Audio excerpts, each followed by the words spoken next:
Hello everyone. This is the East Coast Economic Update here on January the 23rd, 2009. It's about 10 after 10 Eastern Standard Time on Friday. The markets are right at this moment down 151, almost 152 points. Today I want to read something to you. I have for those of you who know Gerald Celente and his company called Trends, the Trends Institute, I got a 2-year subscription from them, and beyond what they usually send me, which is a quarterly report of trends that will be happening, they also send me alerts via the email. I received this email 2 o'clock or 2:30 this morning, and when I read it I thought I should share it with everyone. I'm going to skip over parts, but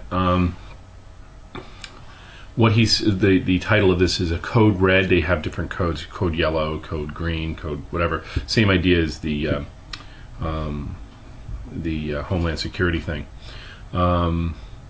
Basically said title of the code red was economy in collapse. Drastic actions will be taken.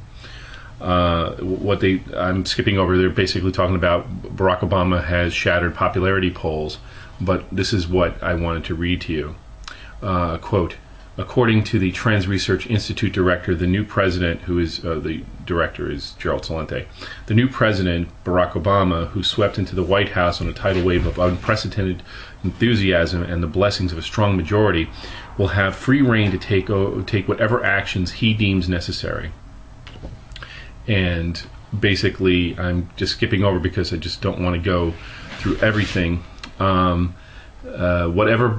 Quote, he's quoting somebody, whatever Obama wants, Obama gets. Desperate, scared, and not knowing what to do to survive the economic storm. People are seeking a messiah, similar to what I was saying earlier, to save them. Obama is their man, said Celente.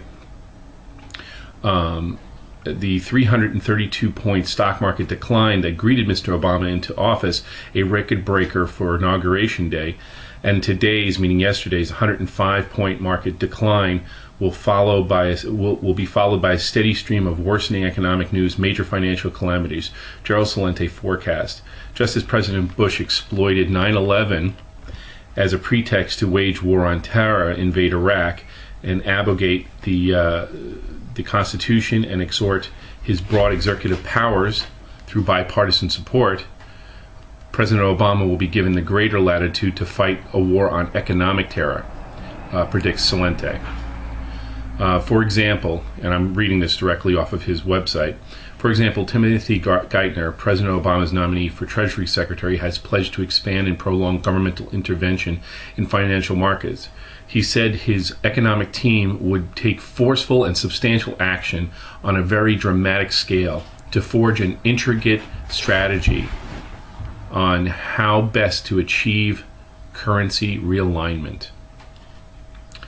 And this is the part I really wanted to show you. He subtitles this, Blame the Little People. In his inauguration speech, President Obama warned Americans of tough times ahead and for the need for greater sacrifices. In doing so, the president placed equal blame for the global financial crisis on the public's collective failure to make hard choices, along with those consequences of greed and irresponsibility on the part of some.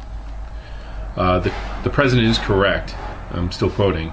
Many have spent beyond their means, borrowed themselves into debt, took risks playing on the markets, speculating on real estate, Celente says.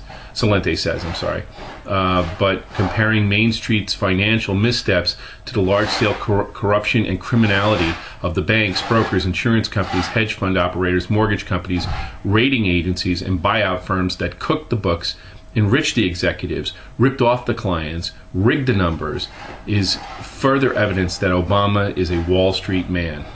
And finally, the trend post, and I'll make my own comment in a second.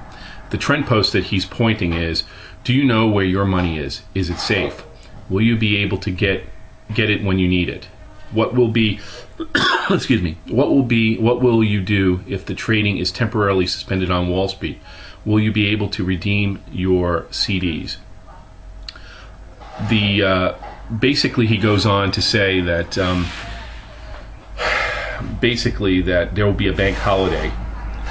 There have been incredible parallels, forced parallels by Barack Obama about how he's like FDR or Abraham Lincoln. He's more acting like FDR by force. It's not like, oh, he's doing the same steps because he feels it's the right way to do it, but he's trying to emulate a gentleman who went through a similar situation. Now, if you don't think that the government of the United States thinks we're not in a Great Depression, you must be smoking stuff that's much better than what I'm smoking, because they do believe it's a depression. It is a depression. It's been a depression. Yes, it was a recession back in 2007, but by June of 2008, we were already in a depressive state.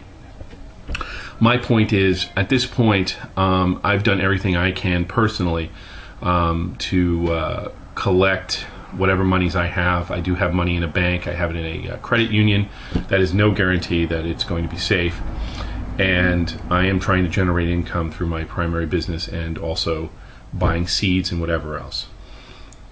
But I think what Salente is saying, and he has said, which is the fact that the markets are going to drop markedly.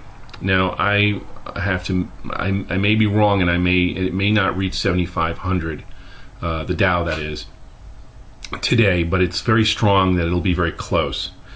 It has to drop. It has to have a massive collapse.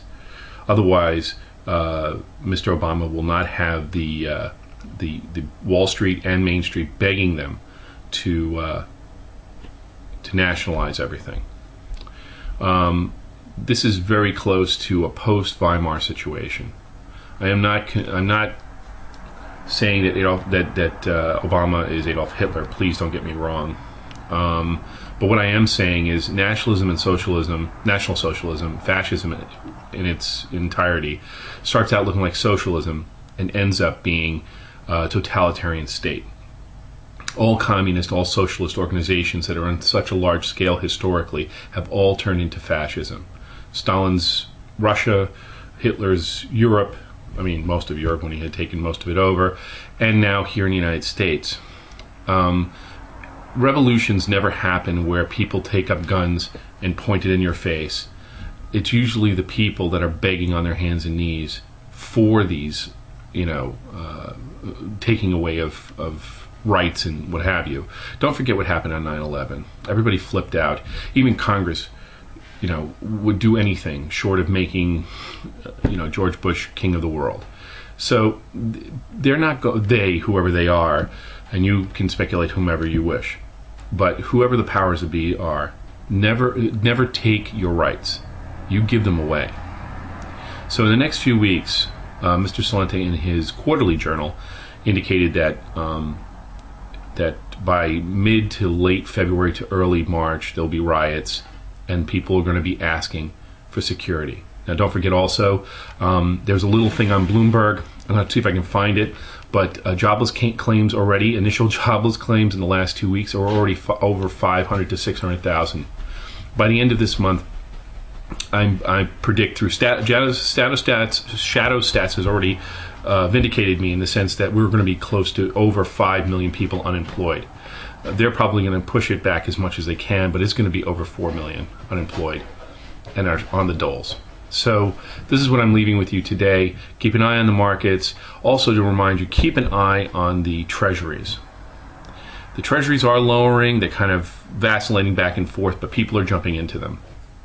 And like I said, when people get out, the interest rate goes up, and less of governments like China and India and so forth are buying our debt. In fact, the Federal Reserve is buying our debt.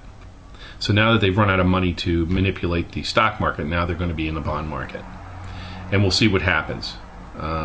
So keep vigilant. Let me know what's going on in your area. As you know, I had to lay off 2 people, and I placed myself in part-time status to save my my manager's salary. So we're going to see what happens, and let's see what happens with the markets. The bottom for me, I think, will be around 5,000, like I had said before. That's the earliest number I could find from the last bubble, which started in 1995. Okay, so that's it for the economic update. Good luck, guys.